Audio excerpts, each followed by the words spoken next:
Every time I say something about what trans people are going through these days, someone wants to debate the difference between perception and reality. They argue that this administration's bark is worse than its bite, and that courts have stood with trans people more often than not. Whether that's true or not, I don't really know, because I haven't been keeping a tally of the executive orders and their court cases. In my 45 years since my transition, I don't think it was until last year that I heard a president say trans in a speech. For years I would tell my friends, it's almost like we don't exist.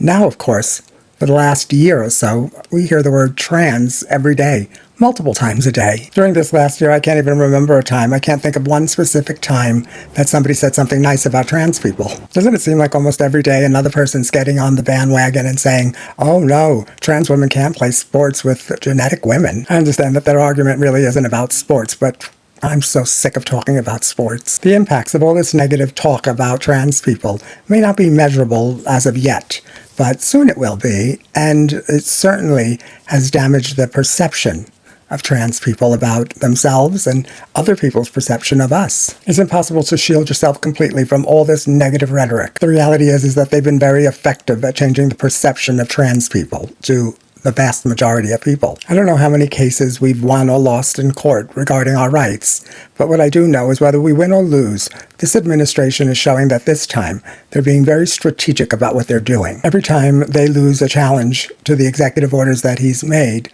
we think, oh, we won a battle, we won something. I believe these minor wins are meant to appease us for a little while. Their stated goal was to eradicate us. What their strategic goal is not clear. But what is clear, at least to me, is that they're laying the groundwork for something that's going to assist them in achieving their end goal. When you write a business plan, you don't just go straight for the strategy. You have to find ways to get there. So let's say you want to sell the best hair products in the world. What's the things that you have to do? You have to hire a great sales team. You have to have great products. You need some type of education to teach people how to use the products. All those things are called tent poles. Tent poles hold up the things that support your strategy. That's exactly what I think is happening now.